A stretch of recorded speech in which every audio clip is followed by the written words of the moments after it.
Something strange happens when you watch a professional video editor at work. Their timeline looks incredibly complicated, with layers upon layers of clips, audio, and graphics.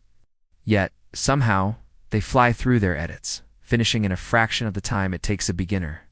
Meanwhile, if you're just starting out, you might spend hours on tasks that should only take a few minutes. What's the secret? It's not talent. It's workflow.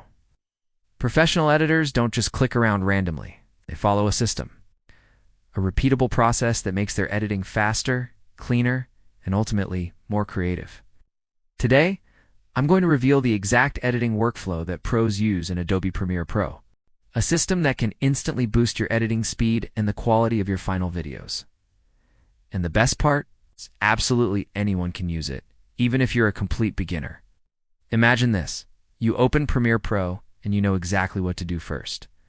You start editing immediately, with no confusion, no messy timeline, and no time wasted searching for that one specific clip. That's the power of a good workflow. Removes all the friction and lets you focus on being creative. The very first step happens before you even think about dragging a clip onto your timeline. It's all about organization. Most beginners just dump all their files, footage, music, sound effects into one big pile in Premiere and start cutting. Professionals never do this. They organize everything first. Inside your project folder, create separate folders for your main footage, your audio, music, graphics, and BRO. This one simple step will save you hours of frustration later on, because as your project gets more complex, chaos will try to take over. But if everything is neatly organized from the start, editing feels effortless. Once your files are organized, it's time for step 2, the rough cut. This is where most people make their biggest mistake. They try to make every single cut, transition, and effect perfect right from the start. But professionals don't worry about perfection at this stage. They focus purely on structure. The goal is to get all your main clips onto the timeline in the right order to build the basic story. No fancy effects, no slick transitions, just the core message of your video. Think of it like building the skeleton of your video. You need the bones in place before you can add anything else. With the skeleton built, you can move on to the third stage, the fine cut. This is where you start refining your video's pacing. You'll trim the tiny pauses between sentences, tighten up the dialogue, and cut any clips or moments that don't serve the story. This stage alone can make your video feel twice as engaging.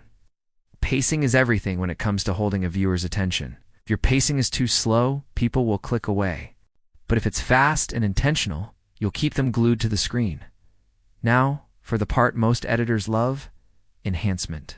This is where your video starts to feel truly cinematic and professional. You'll add your B-roll to visualize what you're talking about, a layer in sound effects to make the world feel alive.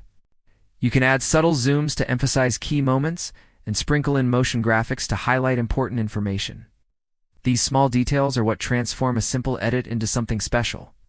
But here's a critical piece of advice that many beginners miss. Your effects should always support the story, not distract from it. If your timeline is cluttered with random, flashy transitions, your video will just feel messy. Professionals keep it simple with clean cuts, smooth pacing, and effects that have a purpose. And that brings us to the final, crucial stage, the polish. This is where you bring everything together to create a cohesive final product. You'll perform color correction and grading to give your video a consistent, professional look. You'll balance your audio levels so that dialogue is clear and music doesn't overpower the voice. You'll make final adjustments to your music to match the emotional tone of each scene. Finally, you'll choose the correct export settings to ensure your video looks amazing on YouTube. By following this 5-step workflow organization, rough cut, fine cut, enhancement, and polish, you turn editing from a chaotic, frustrating process into a streamlined, creative one. Once this workflow becomes a habit, you'll find yourself editing faster and thinking more clearly. Your videos will instantly start to look and feel more professional. Because at the end of the day, great editing isn't about knowing every single tool and button in Premiere Pro. It's about knowing when to use them and why. And that all starts with a great workflow. Thanks for watching. If this helped you out, be sure to subscribe for more tips to level up your video editing.